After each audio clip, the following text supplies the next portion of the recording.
The Cincinnati Bengals have set their final roster. They've assembled a practice squad, and we are marching towards week 1 as the Bengals host the Minnesota Vikings. Preseason in the rearview mirror, John Sheeran, and a lot to talk about tonight. We're going to talk even further about it in a special show later this week with some special guests as well. But how you doing, buddy? We're in the home stretch to the regular season.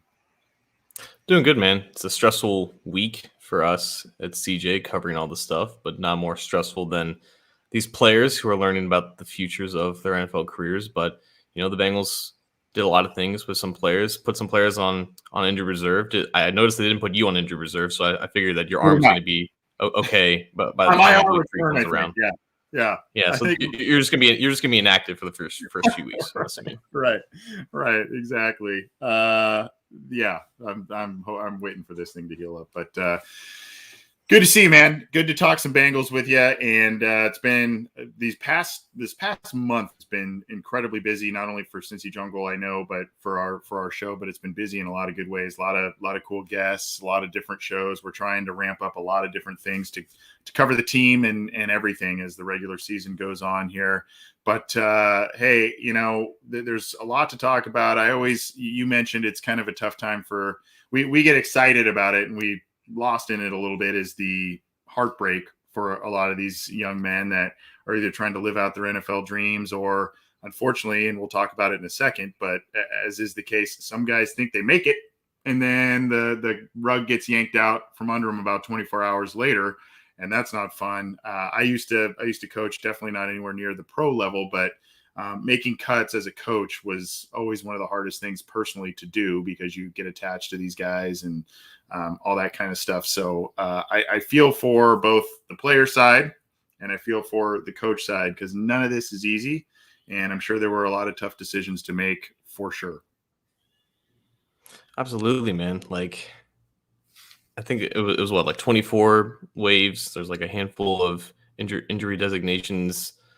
A lot of great stories from training camp and preseason that we really get last year. And I think for the most part, I think the consensus got a lot of them right. There were just maybe a handful of surprises that happened on Tuesday and even happened today. So, it's always interesting to see how our projections look compared to what it actually is. It's never completely 100%, just like obviously mock drafts and stuff like that. But I think for the most part, the fan base, the community got most of it right. And that's kind of the benefit of seeing it with training camp, with media there and the preseason. It's something that we didn't have last year, but we got more clarity. And for the most part, I think fans are pretty satisfied with where the roster is right now. I didn't check. How accurate were you with your final roster prediction to what happened actually played out? I feel like you were pretty damn close, but I didn't keep score. How close were you there? I think I missed 6, maybe. Pretty damn good. I want to say 6. So, it's like a 80-something%. I'll take it. Yeah, that's pretty good. That's pretty good. And there's always, that small handful of players that, that it just kind of surprise you a little bit. Let's start with the roster and some particular spots. This is on cincyjungle.com. You can find the roster on a number of different outlets, but of course, we're going to give you the cincyjungle.com link there, and it is in the live chat. We'll put that in there for you. I guess where to start is a little bit at up top where we can scroll down and look at those first two position groups, John. Joe Burrow, Brandon Allen, and then the 3 running backs. The Cincinnati. Let's kind of start a little bit with the quarterbacks there. Only 2. I kind of expected that, even though Shermer had a pretty decent showing in that last game. I thought just because they needed to go heavier at some other positions, 2 quarterbacks was the way they were going to go, and obviously that's the way they went. Were you surprised at all by that? No, I think the only surprising thing, and we're going to talk about the practice squad in a minute, is that Shermer wasn't brought back on the practice squad. So those 2 quarterbacks that you see on screen there, those are the only 2 quarterbacks in the building right now. And we don't know if there's going to be a third one coming via the final spot on the practice squad. But yeah, easy. There's no need to carry more than one backup if your backup's not really better than Brandon Allen. Right. And we're going to talk a little bit more about potentially that issue or that backup quarterback type of storyline in one of our next segments. So we'll talk a little bit more about that. But yeah, two quarterbacks, pretty predictable there. This is where it surprised me a little bit, John, was the 3 running backs, and here's why. I know Puka Williams didn't show much because of injury and just very limited snaps in the preseason. So I kind of figured he was maybe more going to be a practice squad candidate. Jaquez Patrick he pretty much did everything you could possibly do in his shoes to try and make this team. Had some, just kind of roadblocks last year, couldn't play in preseason games and whatnot because of everything. So he really tried to show off this year and did. I just thought maybe a 4th running back was going to be on here simply because they may have designated Chris Evans as a slash position, right? Like a wide receiver / running back. And then maybe initially you would have gone a little lighter at wide receiver. But how surprising was this to you, these 3 running backs here on the roster? So this is like the second, maybe third year. I don't know exactly that Cedric Pearman hasn't been with the Bengals. Throughout those years that he was on the roster, they traditionally kept 4 because Pearman was this special teams savant that was always active. He was like a captain for that unit. Ever since he's been gone, they haven't really had another running back that was specifically active for special teams purposes. And that's the only reason why you really would activate a 4th running back on game days. If you can keep a handful of running backs on the practice squad, you really only need 3 on your active roster because that's all you're really going to need during the game. And Chris Evans is going to be used a lot at receiver, but we know this is Joe Mixon's show, and we know Samaje Perine signed a 2-year extension to take some of that load off of him. And they're still going to use Chris Evans out of the backfield. But yeah, even if Jaquez Patrick did everything right as a runner and what he was doing on offense, he still didn't have a lot of value on special teams. And the same kind of goes for Travion Williams. So I think it was a question of whether they keep 3 or 4, but realistically for this offense, they only really need 3 on game days. And if one isn't going to be a special teams expert like Cedric Pearman was back in the day, you don't really need to keep that 4th on the active roster. So this obviously needs to be a little bit updated from some news earlier today, but it does still show, and initially this was how it shook out. 7 wide receivers, Mike Thomas and Trenton Irwin making it, as did Stanley Morgan. Now, earlier today, Irwin and Thomas cut. And initially when I saw the 7 wide receivers, 3 running backs, John, my thought was, well, Bengals are going to spread the offense out a lot, utilize 3, 4, 5 wide receivers pretty often, and do a lot of different things and formations.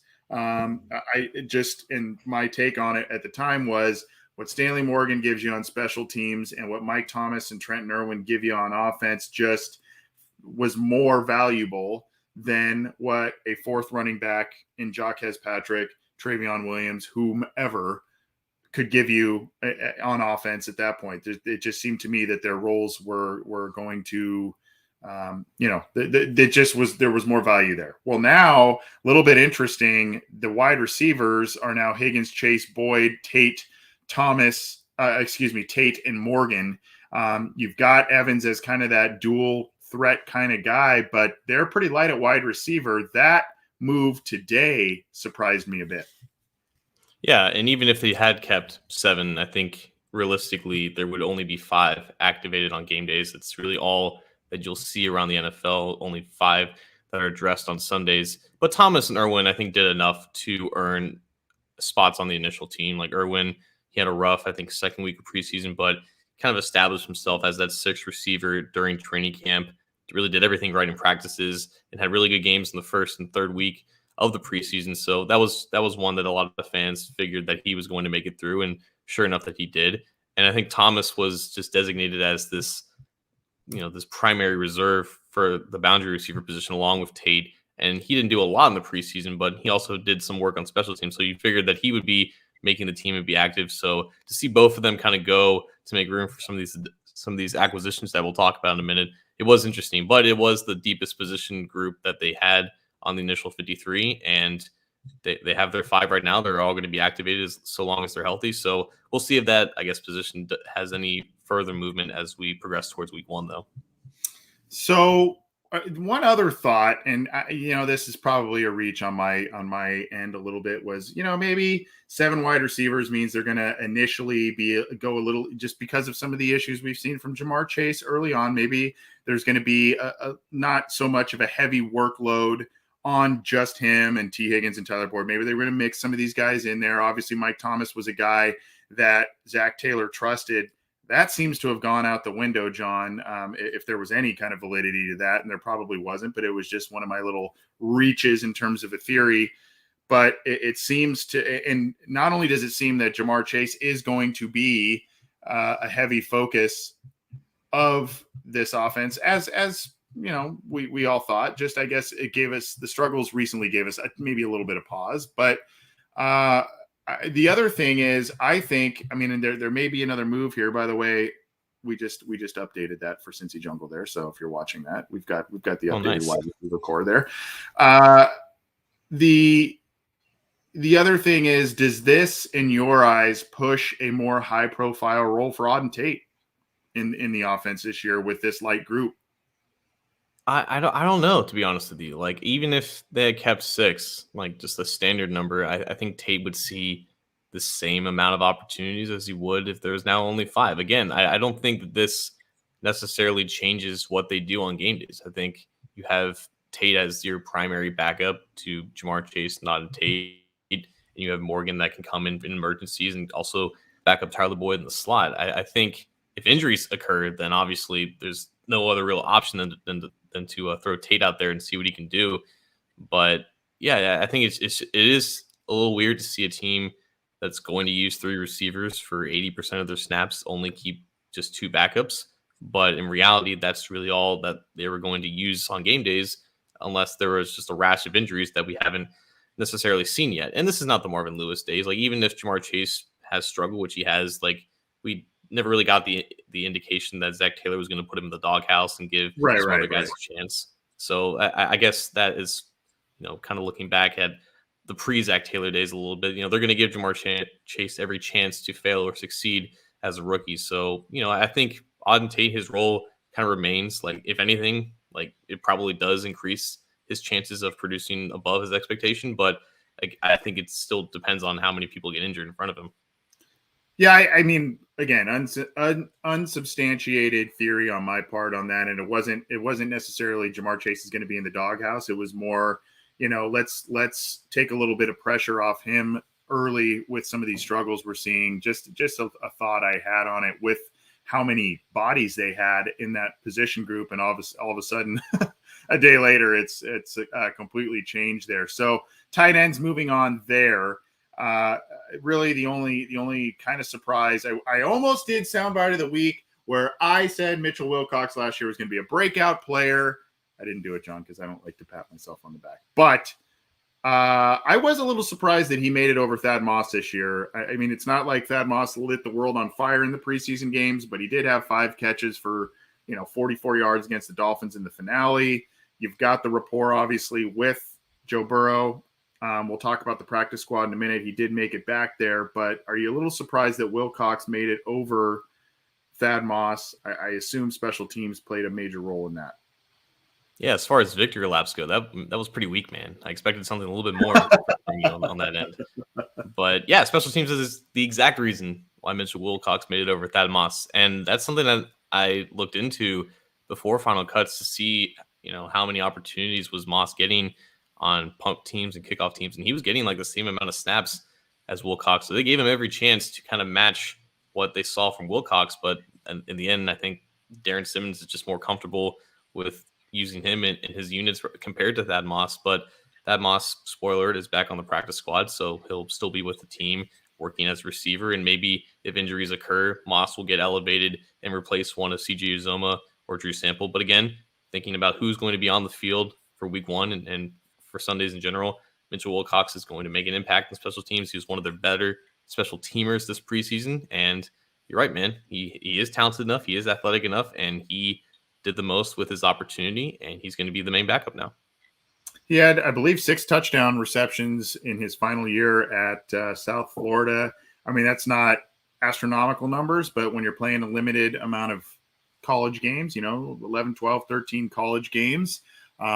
University of South Florida, they put up points and whatnot, but he may or may not have been the absolute primary target in that offense. Didn't study it that hard, to be honest with you, but when you see 6 touchdown catches from a tall tight end, as a senior at University of South Florida, I mean, it stands out a little bit there. So maybe there's something there. And then, of course, obviously, special teams contributions is what's kind of driving the train there. So here's kind of where some of the big news came from, John. Now, first, let's start with Billy Price. The Bengals were able to deal him for B.J. Hill, another former day 2 pick of the Giants.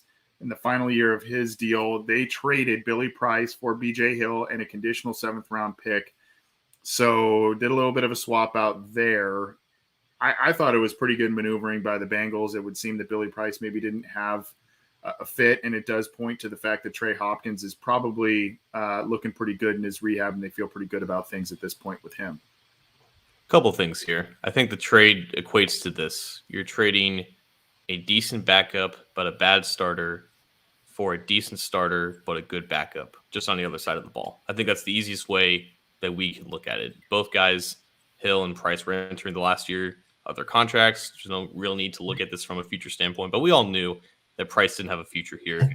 It's just a matter of how valuable is he on the trade market? How much can they milk that first-round status to get some form of decent compensation? Because if they weren't going to get a player like B.J. Hill in return, I don't see the upside in just trading Billy Price for essentially pennies.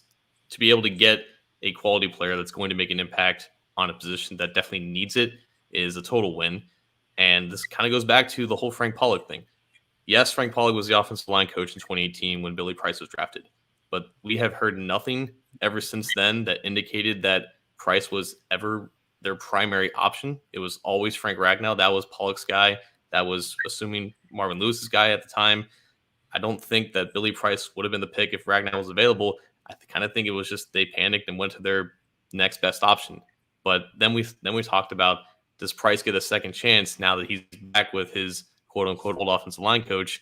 Then they draft a 6th-round project at center, and they trade him away. I think that tells you everything you need to know about, unfortunately, the tragedy of Billy Price's career in Cincinnati. It was never really meant to be. He was never quite that much of a fit. And he didn't necessarily blow his chances in preseason this year. He didn't look that bad. But to have a guy in Trey Hill who's a lot younger, more athletic, and honestly did look pretty good in his limited chances.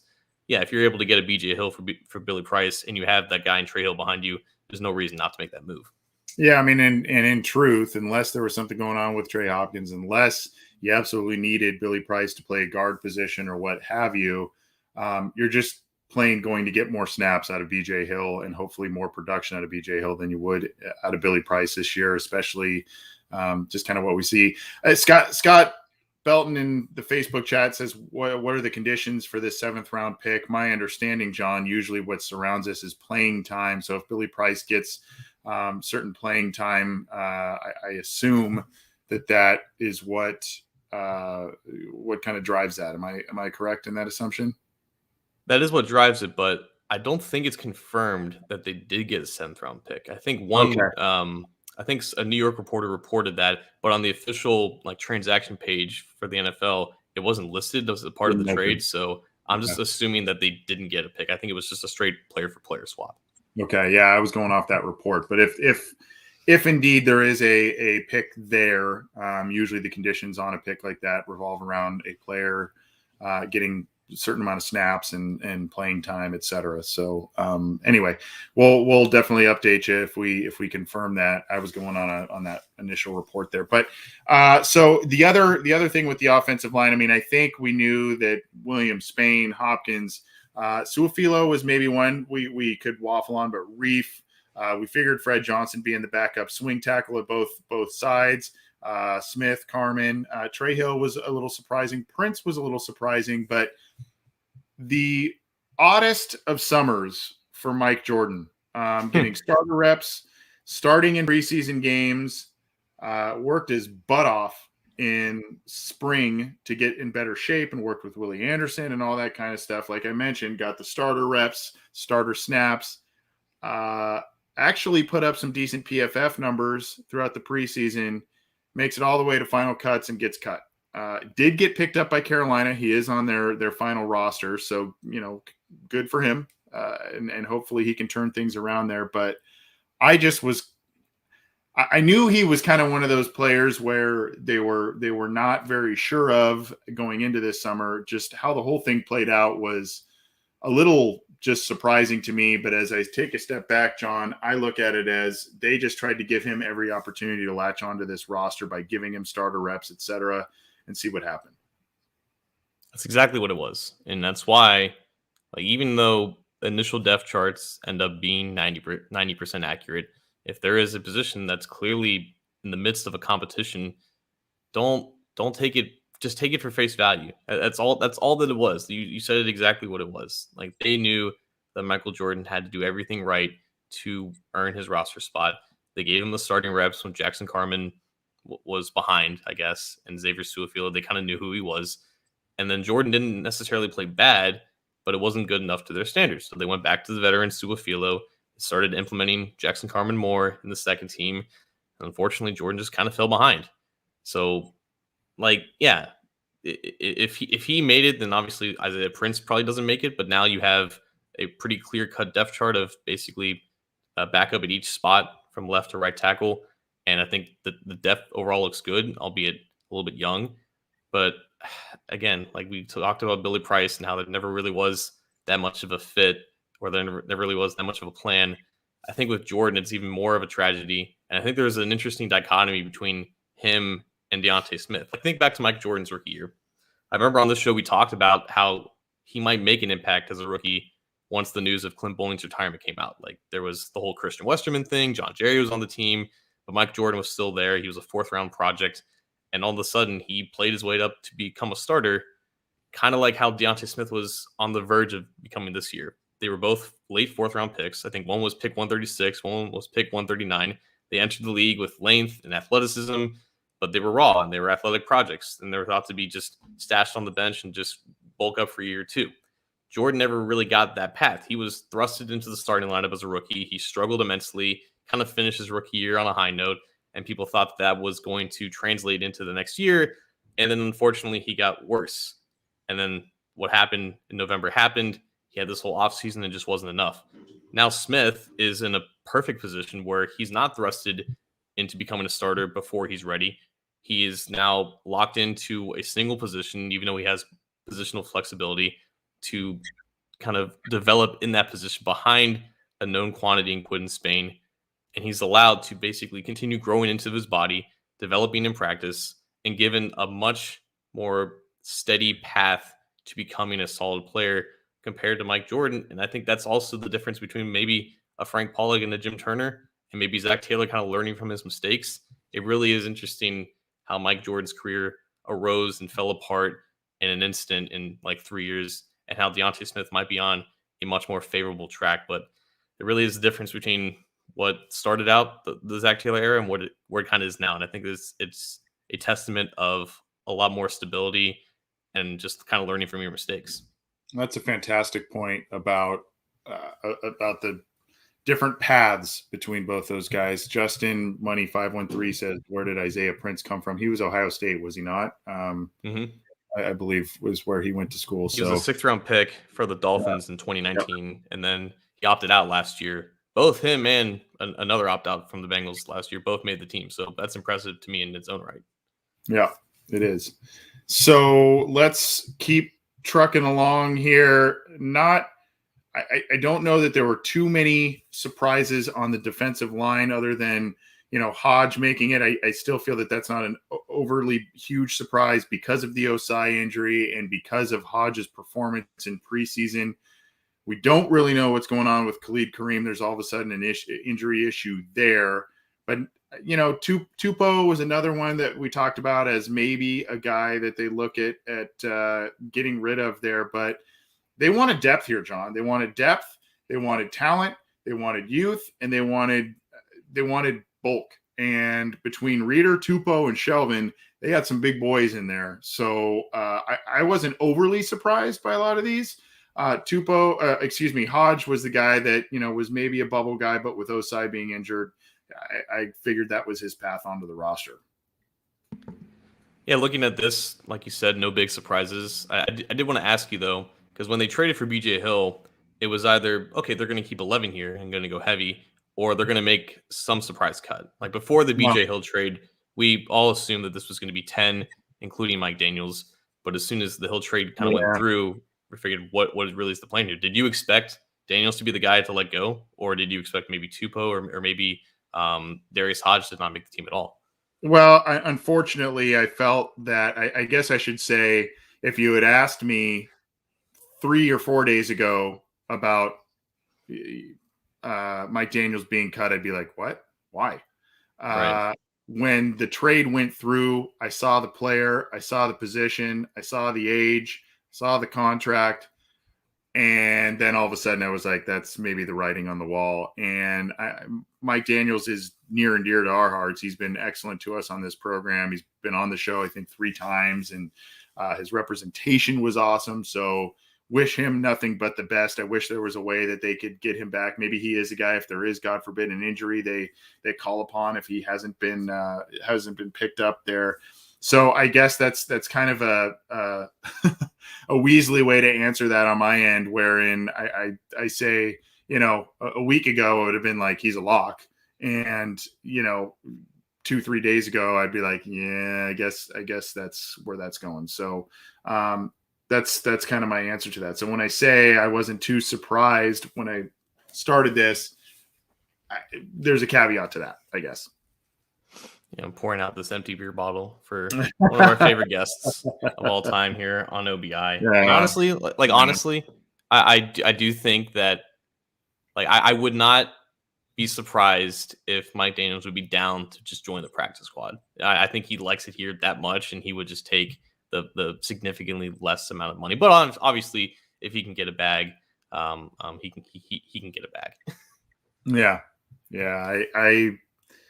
He meant a lot to this team, and I know, meant a lot isn't saying much given their record, I guess, but he meant a lot to this team from a locker room standpoint and from a fan engagement standpoint. And I know we were all revved up that he re-signed this year again, and we got him on right after he signed, which was awesome. So it's a bummer.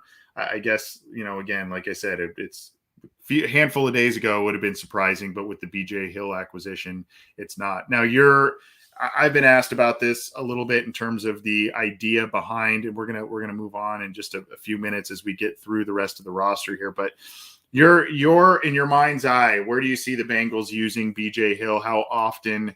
And do you think he can make an impact on this team going forward? Yeah, so there were some people that called him a nose tackle initially, and that's not entirely accurate. I think it was possible that he could find a role as a nose tackle when he entered the NFL. He came out of North Carolina State in 2018, but I think at like 310 pounds, he ran a sub 5-second 40. He wasn't the most productive pass rusher, but that's where he's played most of his snaps with the Giants. And knowing what we know about the Giants, they always love defensive tackle depth. And he was always a decent, solid player for them, but they have Dexter Lawrence, Leonard Williams now. There's just no real room for him to advance himself within that starting defense.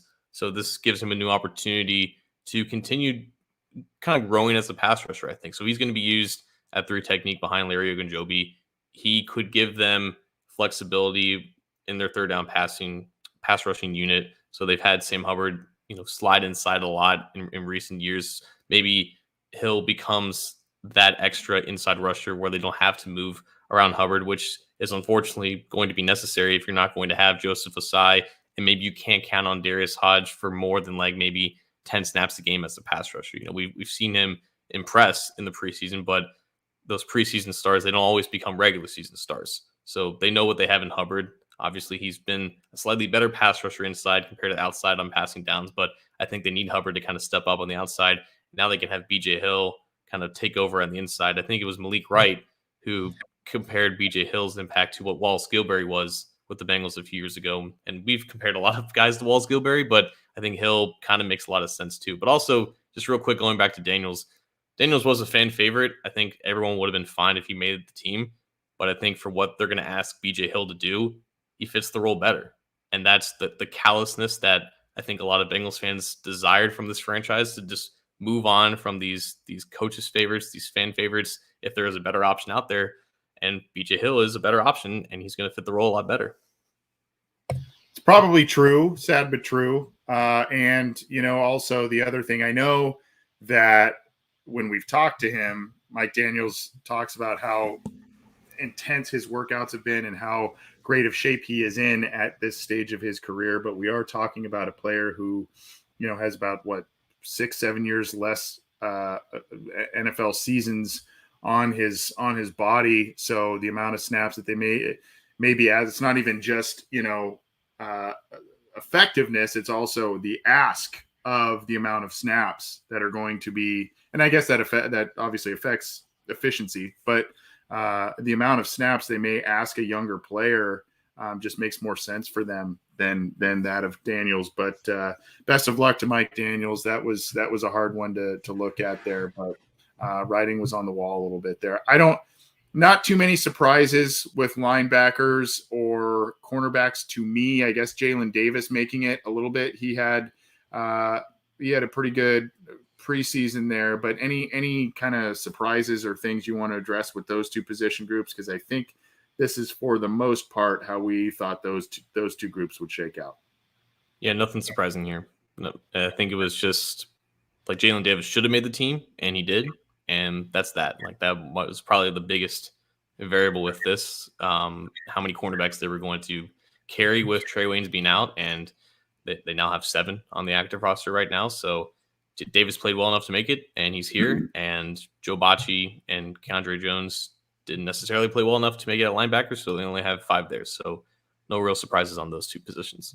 Yeah, I agree. Safety and specialist, kind of a little bit of the same thing. I mean, I guess, you could have made some arguments for Trayvon Henderson over Ricardo Allen. I didn't see it happening because of the relationship that Allen had with Lou Anarumo and the fact that he has played slot corner and has some safety experience in the league. So I didn't really see that shaking out any differently. And then McPherson was just outstanding. And we knew that with the draft designation, the Bengals weren't going to let him slide away like they did Jake Elliott a few years ago. So I didn't see many other surprises in these final two groups either. Trayvon Henderson might be one of the better 53 players on this team, but it's just like that old kind of tired out saying, like, play your best 5 offensive linemen or play your best players. Like, they have their 4 safeties. There's no logical reason to carry 5 compared to where else you need depth. Like, you don't really need 5 safeties in general. I think they love Ricardo Allen as this backup veteran leader, kind of like a coach in the safeties room. Mm-hmm. So yeah, there was no way that Henderson was going to make it unless there was an injury, and there almost was, I guess. Like, Brandon Wilson got hurt in week 3 of the preseason, and then Henderson came in and like a great play behind the line of scrimmage, and then had an interception. You're thinking, okay, if this Wilson injury is big, like, this may have changed Trayvon Henderson's whole career, but no, practice squad you go. Yeah. I'm excited about McPherson, though. There's going to be a lot of pressure on him. There's probably going to be some big kicks in divisional games and in some bad weather, but he looks like he's got a boot. And he was, I think, if I remember correctly, he was basically perfect in the preseason, right? So good for him. And he and Seibert had a neck-and-neck competition, but I don't know how much of a competition it actually was, because I think they wanted this kid to have the job. I'm not going to lie, man. There was a part of me that kind of wanted him to miss on Sunday, just to get it out of the way. When he nailed, that's right. When he nailed that 57-yarder, like, honestly, I thought it was going to miss at the very end because it was just curving more and more to the left post. But holy crap, that was good from 70. It was insane. Like, it can't continue forever, but I guess we're just going to go along for this ride until it does. Yeah, I mean, I would have. You're maybe a little more generous than I. I was going to say 65, but yeah, I mean, that was good from a long ways away. So that's the final roster. We'll spend a few more minutes going over the practice squad, talking about some of those players and then get to a couple other things. We're going a little bit long, but let's quickly talk about the practice squad. John will share that with everybody on the video feed here. Look, every single year, we say there's no way the Bengals should cut this player because they will never be able to get them back on the practice squad. They will never clear waivers. I can remember, if you want me to, and I'll include myself in this, I remember years ago, there was a player that I was certain that if they cut, he would have been scooped up by another team. And that player, if you want me to say, if you want me to look like a fool on air, was Desmond Briscoe. If you remember that name, I thought Desmond Briscoe was going to be the next big thing. I thought there was, a lot of potential there, and nothing. So here we go.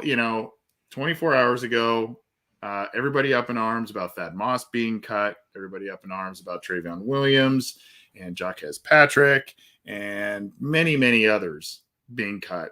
And lo and behold, the Bengals find him on the practice squad here. So let's scroll down. Your thoughts. I like who they've got on this practice squad here. You see Joe Bachie, the linebacker. You mentioned him. Tony Brown, who's kind of been around the team for a little bit. Chris Min Henderson, Keandre Jones, Thad Moss, Jaquez Patrick, Winston Rose. Mason Schreck did come back on to the practice squad. They were able to do the same with Noah Spence, which is a good thing. Keaton Sutherland, a guy who has been around for a couple of years. Trent Taylor, Rennell Wren, that's good news. Puka Williams, Travion Williams. So your thoughts on the practice squad?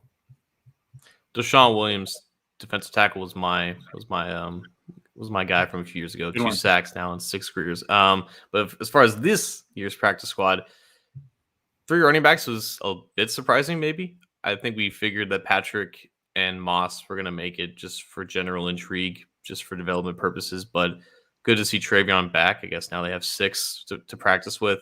Both linebackers, I figured only one would make it through, but both Bachie and Keandre Jones. There's Thaddeus Moss. Drew Chrisman, I think as expected, made it back as Kevin Huber's heir. 2 cornerbacks and Tony Brown and Winston Rose. So a lot of doubling up, and as well as a tight end too with Mason Schreck. I think they probably would have preferred to have one more offensive lineman, but I think the only other option was either Michael Jordan or Gunnar Vogel, and Jordan has found a home with Carolina, and I guess that relationship kind of needed to end anyways, and there's no reason to keep Gunnar Vogel anywhere near the Cincinnati Bengals at this point in time. So, but Travion Williams and Rennell Wren are like the lasting impact or the lasting members of beyond the 3rd round of Zach Taylor's rushed, hurried, ill-prepared 2019 class. So we'll see how long they kind of stick around, and maybe they'll see some action later this year if injuries pop up. Yeah, I've always had high hopes for Rennell Wren, but injuries and all kinds of other things, a lack of development, have not allowed him to be the player I had hoped he was. One glaring omission, and I guess we could talk about it in our next segment a little bit as well, but no quarterback. No quarterback, as you mentioned, and only 2 on the active roster. Does that surprise you at all? I don't know. Does Cam Newton want to join the practice squad? I don't. Something tells me that he may not be down for that. I think he's got an offer from Bishop Sycamore right now. He's kind of dwelling over. Oh, that whole thing. Good God, that thing is just ridiculous.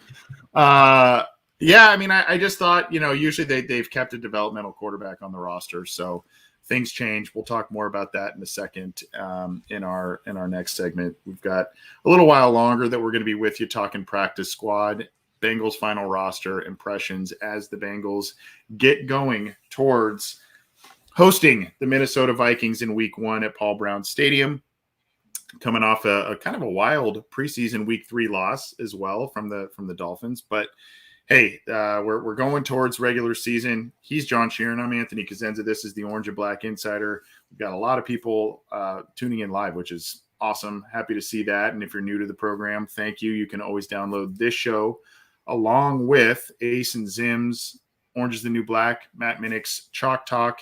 All of those are on the City Jungle podcast channel on your favorite audio streamer, whether that's iTunes, Stitcher, Spotify, Google Podcasts, iHeartRadio, any of those. And then right below,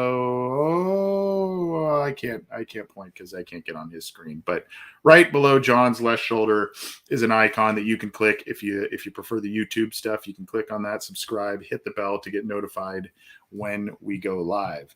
The other thing, John, that we need to tell the folks about is our partnership with Symbol before we get to our next segment. And a lot of folks hopefully know, if you've been tuning into our program for a while, know about Symbol, SIMBULL. It is the stock market for sports. So if you play fantasy football, if you play survival football, if you play week-to-week matchups and all of that, I won't mention those types of companies by name. But if you do any of that kind of stuff, you gotta get in on Symbol. It is where you can buy shares of stock in teams, whether it's one you're passionate about, whether it's one you feel you can make money on, maybe it's a little bit of both, and buy, sell, trade stocks like it's the stock market. And that's the other thing. If you play the stock market in general, this is another thing you got to look at. So SIMBULL, there is a promo code, John. If you use OBI, you get some incentives. So tell us a little bit more about it. Yeah, you're not going to find GME or AMC on the stock market, but you are going to find every NFL team, every NBA team, every MLB team. Reds are pounding on the Cardinals right now, if anyone cares. And every college football team that actually started this past weekend. Week 0 was, I think, last Saturday or last Friday. So if you guys know anything about these teams, if you happen to, follow sports, since you're listening to a sports podcast, you can leverage your knowledge on your favorite teams. You can invest in them if you believe that they're going to do well in the long run, and you can watch your earnings pour in as they win, and then you can sell them for some profit after their value has raised. Like, their value is based off of how many times that those markets are bought into. So right now, the Sim Bengals is around $50, $60. If they start hot this year, you could see that value rise. You can find a seller, you can cash out for some profit, or you can see if they end up winning Super Bowl 56 or 57 or whatever it is this year, and then you can cash out big time, or you can hold strong and it becomes a blue chip kind of stock for yourself. You just watch your earnings grow over time. It really is that simple. It really is that fun. And you can use the promo code OBI to get 1 free week of Symbol Gold, and you can start investing right away. The website is in the live chats for the YouTube members. So check that out. Go click and use that promo code OBI. Take advantage of it. Good stuff from Symbol. We're happy to be partnering with them for the regular season this year. All right, let's get to it. Believe it or not.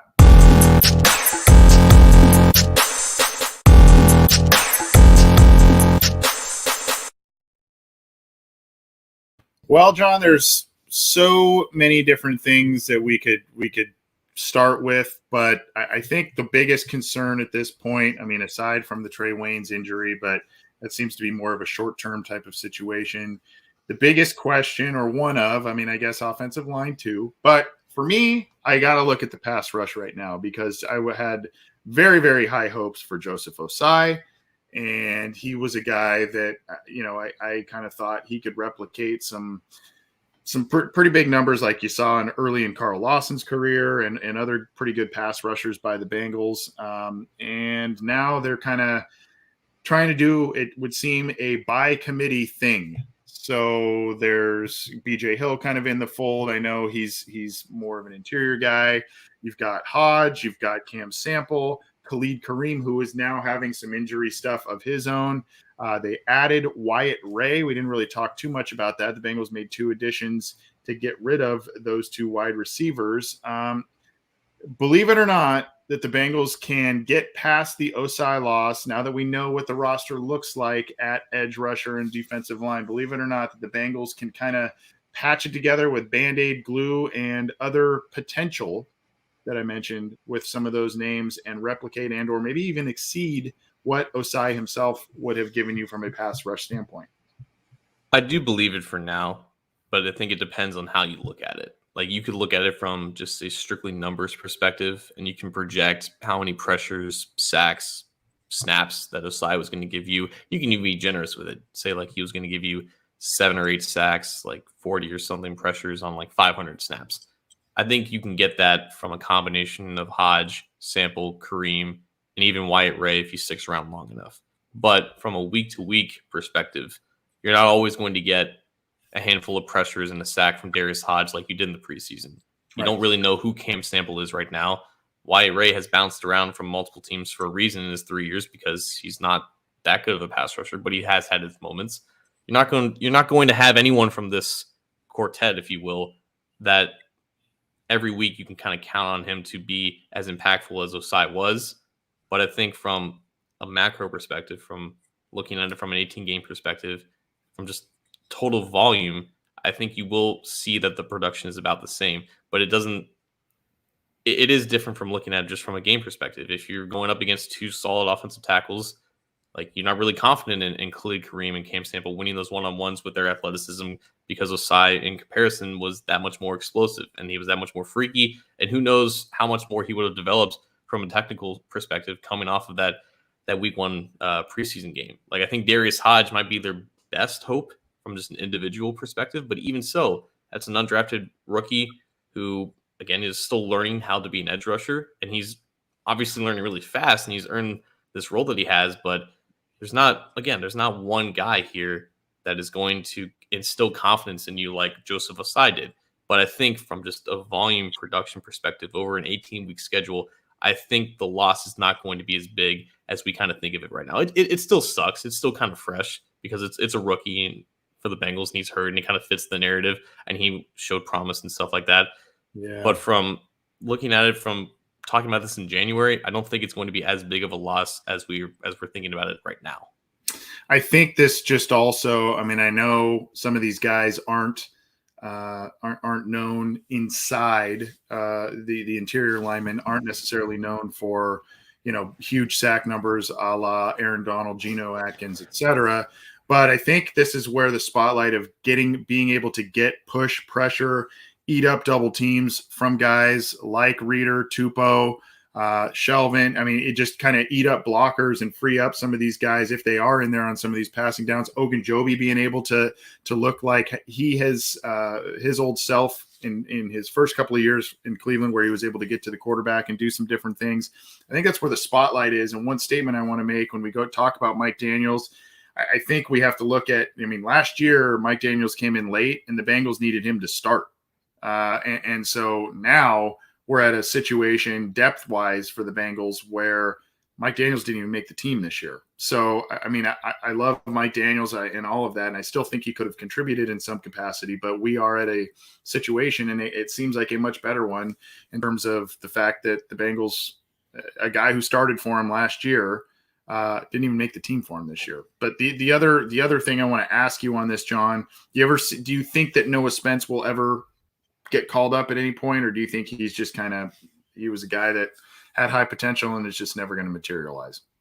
So he might be one of the guys who gets elevated from the practice squad week one, because I don't think that Kareem is going to be healthy there, and they made as many edge rushers as possible early on.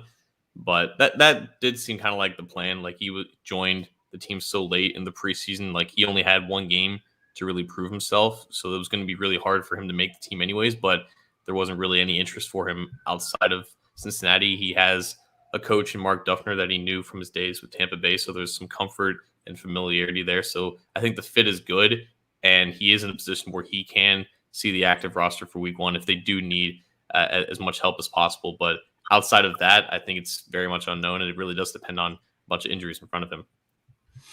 All right, let's go to the next one, and definitely want to hear yours. I don't want to just keep hammering you with these, but Bengals only kept 5 wide receivers. Do you think that changes? Believe it or not, the Bengals keep mostly 5 wide receivers through active or on the final roster, 53-man roster throughout the majority, if not all, of the regular season. So this was interesting because when both Mike Thomas and Trenton Irwin made it through final cuts, like that was expected. That like they're both solid players, and obviously Irwin proved his keep this past month. And when they were released, I think there was like a conversation of, maybe they'll be back soon. Like maybe they'll place Waynes or Kareem on short-term IR, and they have like a handshake agreement that this is only temporary. We just need the space right now before we put these guys on IR. But neither Waynes nor Kareem are on IR. They're still on the active roster. And right now, Thomas and Irwin are currently looking for work. So who knows if we'll see those guys back. But even if they aren't back, I think there will be a point in time where there's going to be 6 receivers on the active roster. They have Trent Taylor right now on the practice squad, and they can elevate him if they are so inclined to do so, to be a true backup to Tyler Boyd in the slot. But I think injuries may impact what they do here. Like, I'm not trying to assume that a player is going to get injured, but it is a little bit dangerous at that position to keep just 5 like main options and not have any sort of backup for 18 whole weeks. And we're not trying to project here, but I think, yeah, it's a safe bet to say at least at some point in the season they're going to go through more than these 5 guys and try to look for some outside help. Yeah, I agree with you. I think there's probably going to be someone that gets called up for either unfortunate reasons or just depth purposes, matchup purposes, that sort of thing. There's probably going to be someone that gets called up beyond those 5. But it also points to probably a decent role for Chris Evans. It also points to maybe a highlighting a little bit of CJ Uzomah, Drew Sample in the passing game. So we'll have to see what happens there. Do you have one for me or for us, I guess? Yeah, so we talked about one of the waiver claims today in Wyatt Ray, but they made another waiver claim in Nick McLeod, a cornerback from the Buffalo Bills, who was a college free agent out of Notre Dame. I think he had 1 interception this preseason, and it was against none other than Andy Dalton of the Chicago Bears. But right now, the Bengals have 7 cornerbacks on the active roster, including the injured Trey Waynes. And over the last preseason game, they did not play Eli Apple, not because of injury purposes, but because they basically have already given the starting job to Eli Apple in the case that Trey Waynes, in all likelihood, misses week 1. I think we had some people in the comments express a lack of confidence in Eli Apple for a good reason. He's been in the league for 5 years and hasn't proven to be a solid starter. So believe it or not, Eli Apple is a solid starter for the Bengals for however long he needs to be in place of Trey Waynes, or do they go back to their old friend Darius Phillips to fill that? Define solid. This is exactly why a player like Eli Apple was signed this offseason by the Bengals. They were decimated in the cornerback group last year by injury. They were decimated along the defensive line by injury. And lo and behold, those same groups get hit by injury. The Bengals have largely been healthy, knock on wood, so far this preseason, probably one of the healthiest that they've been in a really long time. But they got annihilated, really. Osai, Hubert, Sample's been in and out. Khalid Kareem on the defensive line once again. Pass rushers getting hurt once again. And then, of course, their big ticket free agent Waynes is hurt. So this is exactly why you get a guy like Apple. Yes, his career has been a disappointment in terms of where he was drafted, but he is a former first-round pick. He is a guy who has ties to Lou Anarumo, knows the system, knows what's expected. I don't know if I feel comfortable saying solid, but I feel that he will be able in his role to relieve Waynes if it's like 2 games, maybe maximum of 3. If we're talking 6 games, if we're talking 8 games, I don't know how comfortable I am about that situation. But if we're talking less than a month, I would feel okay about that. Not great, but I would feel okay. I mean, he's going to have Kirk Cousins, potentially Andy Dalton, and Ben Roethlisberger the first 3 weeks. I think the Bengals secondary, for what it is right now, can handle that triumvirate of opposing quarterbacks. And I guess the real question is, how long is the leash? Like, how much confidence do they have in Eli Apple to hold down that spot until Waynes gets back? Like, does he make a couple mistakes and then they start rotating Darius Phillips back in like they did last year? Apparently, Eli Apple has been solid in practice. Like, he's only practiced for maybe 2 weeks because he was injured for the first half of training camp, and he never really played in the preseason at all. But from what we've heard, like, it was clear that he was ahead of Darius Phillips in the depth chart, and we're going to see if that's going to pay off here. Elfish Presley, which is a funny name. I watched Eli Apple in New Orleans for years get burnt game after game after game, and I believe it was Tony Wright who said a less complimentary comment, showing a garbage can emoji about Eli Apple. Again, this is, if Eli Apple is going to succeed, it is under Lou Anarumo. His best chance of success and rejuvenating his career is really where he's at this point in time, in my opinion, with a defensive coordinator that he knows, with a system that he knows. And, really, if the Bengals have bolstered their pass rush, their defensive line, you've got Jesse Bates helping you out on the back end of the defense. I don't know that he's had all of those elements necessarily consistently in his career. I don't expect Pro Bowl level play. I think we're going to see, hopefully, some of the better type of play from Eli Apple, which isn't necessarily a hugely high level, but this is kind of, I don't know, I feel like this is where he would be set up to be the most successful as possible at this point in his career. Absolutely. Just having familiarity with the coach there, talent around him, it'll really just depend on like how much does he get targeted, I guess. Like that's just the life of a cornerback. You can do everything right, but if you take one wrong step, you end up on the highlight reel on ESPN. I had one more, believe it or not, for you, and we're going to turn to the offensive line. Talked a lot about the first 2 weeks and how they were solid against Tampa Bay and Washington. They finished the preseason with another solid performance against Miami.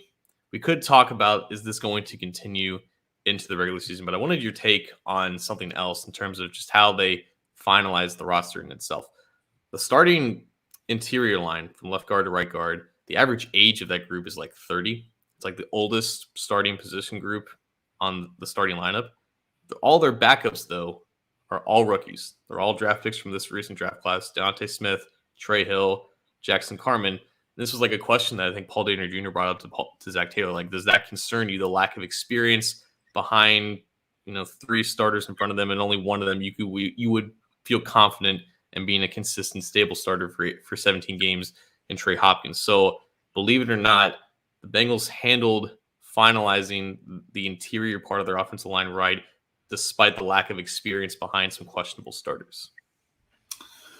I'll say I believe it. That comes with the caveat of I don't think they did enough in free agency from the get-go. I would have liked to have seen them pursue one of the higher end guards that were out there in the first place, but they seem to really like Quentin Spain. I was surprised that Suafilo stuck around because of the previous ties to the predecessor of Frank Pollock as the offensive line coach. I thought that there was something that maybe would have had them say thanks, but no thanks. But they clearly are saying, okay, you could even throw in age-wise and everything. Look at the right tackle. Now the guy behind him, Fred Johnson, it has a couple of years accrued, but he's still a young guy. But you can go all the way to right tackle in terms of the high amount of age and experience on the line from there. And I think it kind of is like, well, hey, we've got the veteran guys right now, the guys that have a lot of experience, and that's going to pay dividends, hopefully, throughout this year and the years ahead in tutoring purposes and learning purposes, all that kind of stuff for these rookies. But I also have high hopes for guys like Deontay Smith, like Jackson Carman. I think that they can be, I know Carman's had a little bit of struggles. Deontay Smith looks like the real deal. But they need development. So I think they played this right. It's risky, but I think they played it right in terms of how they constructed things. We knew Carman was going to make it anyway, but I think they played it right. I believe it. Yeah, and they're going to have probably Smith and Hill active and probably not have Carman active immediately. They can only activate so many of these guys for game days. They're going to have one of the tackles, presumably Fred Johnson, available. So there's an injury at guard, and I'm assuming Deontay Smith's going to get first up. Maybe it's Carman, but I think they might have more confidence in Smith right now. And Trey Hill's the only guy that they have behind Hopkins with experience at center. So, those guys are going to get that first shot in case there is an injury. But also, I think there is value in having upside and potential as your reserves rather than known commodities that just aren't going to cut it as a starter. Like, we kind of knew at this point who Michael Jordan was. And even if they had kept Michael Jordan instead of like Isaiah Prince, like, this debate stays the same. Like, Michael Jordan doesn't make them that much more experienced behind those 3 spots, right? Like, Jordan's still only 23 years old. So it's not like they cut Xavier Suafilo or anyone like that and make the age group that much younger. But I do think there is value with a guy like Frank Pollock developing these guys, not thrusting them in just to start right away, but allow them the time to develop. And then when the time is right, maybe in a year when both Quentin Spain and Xavier Suafilo are released or they move on and their contract expire, then you're in a position where, okay, these guys have been through the system before.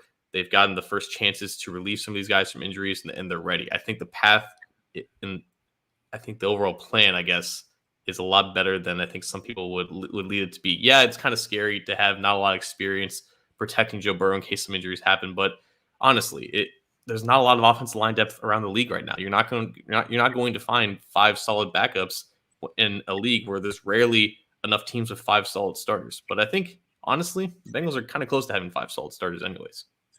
And I think that if you want to talk about a pathway and a career trajectory that you hope for in terms of parallels, if you look at Trey Hill and Trey Hopkins, center guard, maybe shows you some versatility. And it took a couple of years for Hopkins to latch onto a spot, start, and become a capable starter. And that may be the case with Hill. And if the Bengals are able to get out of a 6th-round pick, if they're able to get that out of him and be a guy that was just kind of a flyer pick, but they liked his versatility and be able to do that, that may be the career trajectory that they see in a guy like that. And that would be a good thing for this team, obviously. Trey Hopkins was undrafted. Quinton Spain was undrafted. Yep. I guess Suafield was barely a 2nd-round pick, but he's been through a long career where it's not necessarily been easy. They got the coach, they got the talent. I think it's worth seeing it play out and not kind of assuming that it's going to go wrong like the previous offensive line coach. Yep. Well, that's this week's Believe It or Not, and we are going to move on to preview a position group and start closing this thing up. Are we not, John? Absolutely. We got one more. Excuse me. We got one more position group on defense to get to, and it's the one position group where there's the least amount of controversy as far as who made it and who. Oh my God, I'm so sorry. I feel like I just chugged more hot sauce or something. I was just gonna say, what's going on? What happened? Added to the blooper reel. Yeah, we're gonna talk about safety, but really, I guess there's only one real discussion with this position group. When is Jesse Bates going to sign that contract? Is it going to be a franchise tag in March? Is it going to be a 4 or 5 year extension in September?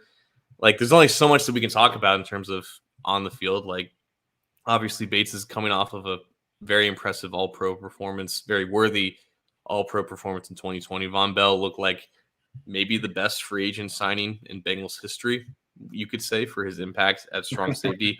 And then you have 2 very solid backups behind him, Brandon Wilson, who albeit is going to make most of his money as a kick returner, and Ricardo Allen, who is, I guess, the brand new Sean Williams, that wily vet who can give you special teams value, can give you a good backup. Like, there's no real discussion, I guess, in terms of what these guys are going to do, because we pretty much know what they're going to do. These guys are known commodities in itself. So I guess, is it time to rehash the Bates contract, or like what really is there to discuss about this group? Because it's solid. We knew it was going to be this for entering the regular season, and there's only so much like deviation from what we expect them to do this year.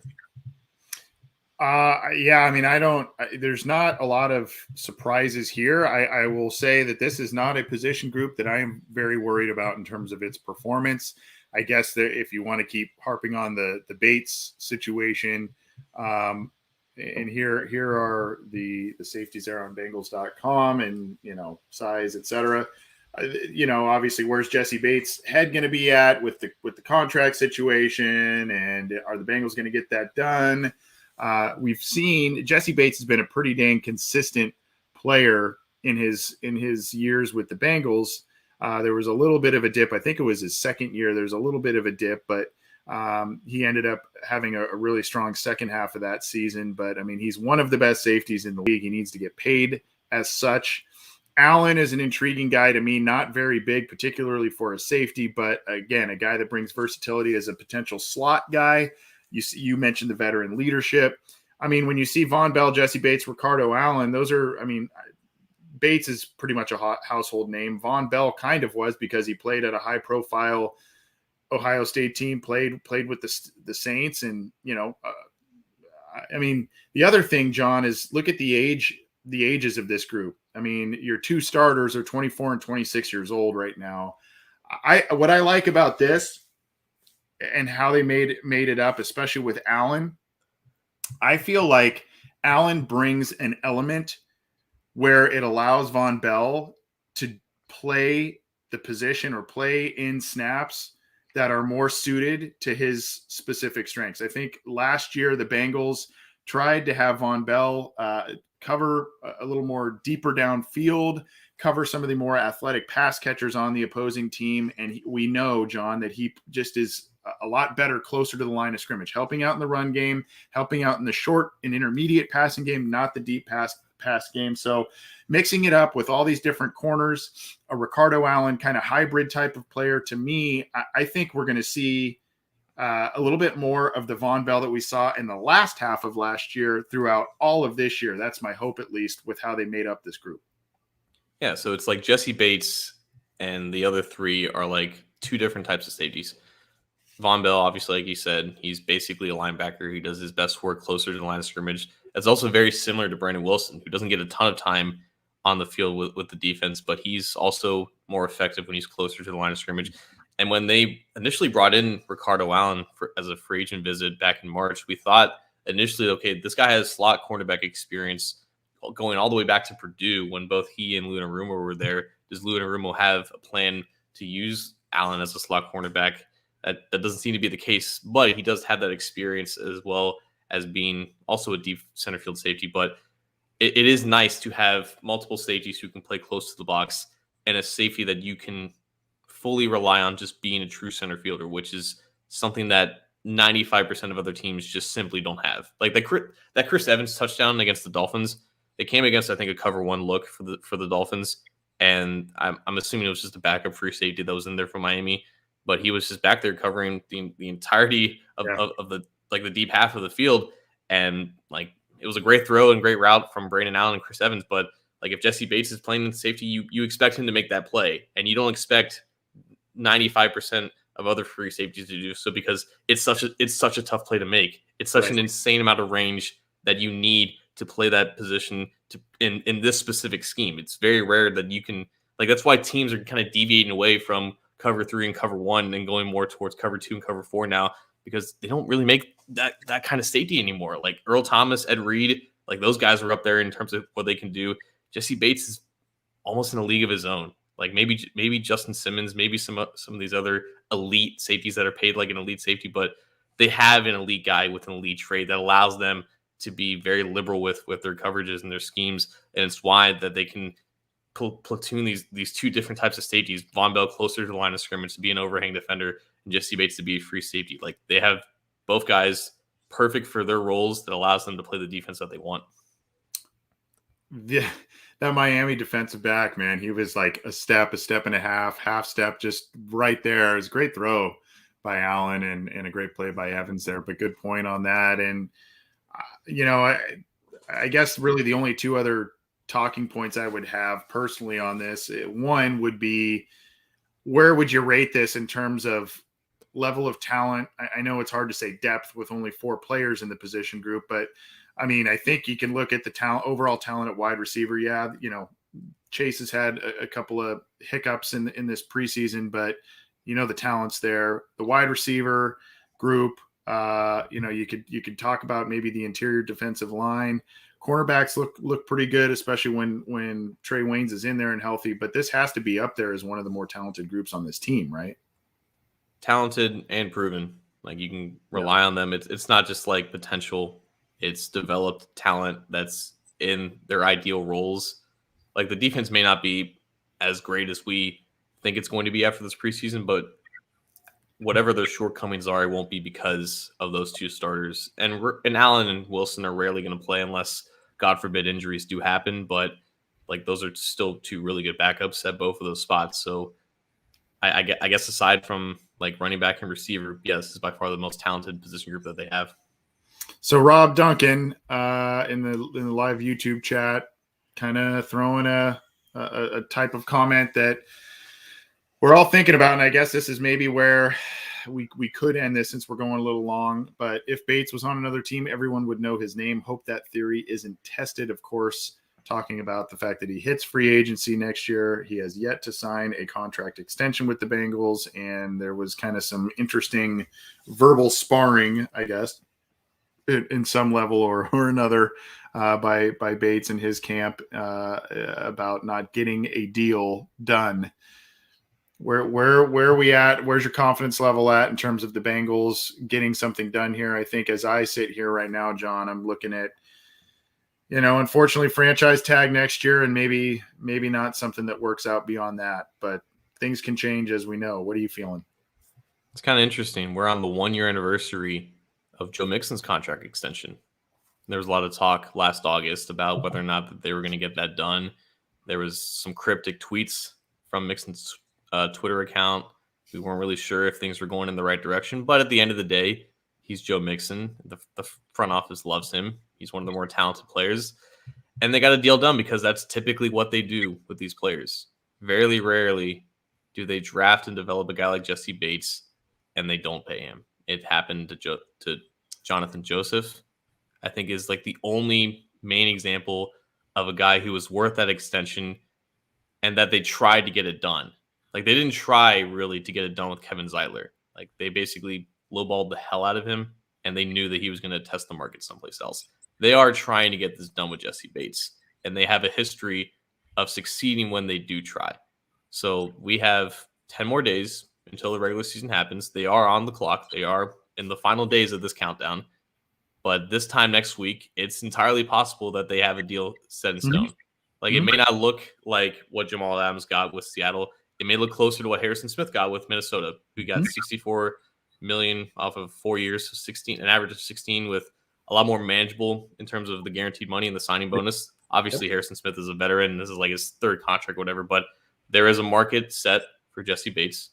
There is a timeline that's established with what they usually do. It's always around this time of year, right before the season. This is the time to expect it. And if it doesn't, he'll be back next year under the franchise tag, and we'll worry about it in July next year. You brought up the Harrison Smith contract. That's where I was kind of going to go a little bit with that. Obviously, he, Jamal Adams, and Justin Simmons have all signed notable safety contracts that undoubtedly Bates' camp is using as barometers for what he will be wanting there. So we're gonna see what happens there. But that's it for the safety group. Again, not too much to talk about because there's not a ton to worry about so far this year. And I've got a guest co-host coming in and saying hi. I don't know if you saw that there, but let's drop the mic and get on out of here. That's probably the cue. What do you got for us? What am I supposed to say when Regan Cosenza himself appears on the YouTube stream? Like, the man, the myth, the legend, right? I might as well be playing third fiddle now. Like, there's nothing to say to that. Like, no, I'm good. Yeah, I didn't expect him to come in there, but his mane is flowing. We got to cut that poor kid's hair. Good Lord. That's blasphemous. Yeah, I guess it's starting to get to Thor-like levels there. It's unbelievable. But I don't have too much either, except for that we will be having a big roundtable show with John, myself, Ace, Zim, Matt Minnick, just talking about all kinds of different things on Friday afternoon to kick off your Labor Day weekend. We're excited about that. We do have a special interview coming up. We can't say with whom quite yet, but we have a very special interview coming up with someone associated with the Cincinnati Bengals, and that will be dropping next week. So we're excited about that. That's about all I can say at this point on that. But we've got some more stuff coming to you. And then, of course, we've got our usual stuff next week as well. And it's been a whirlwind past 5-6 weeks. By the way, John, we will be getting prizes out. We did not forget. We will be getting prizes out to some of the donors who donated to that charity palooza thing we did, benefiting the Munoz Foundation, the Ken Riley Foundation, and the Ken Anderson Alliance. So we'll be notifying people of that too. So kind of more just announcements on my end for Drop the Mic. We always love a good tease. Always love a good tease. Yes, we do. And I think that's going to do it for us on this week's Wednesday show. We will see you Friday with the rest of the Cincy Jungle podcast gang. And we hope you have a great rest of your week. We'll talk to you in a couple days. John, take it easy, bud. I will talk to you then, man. All right.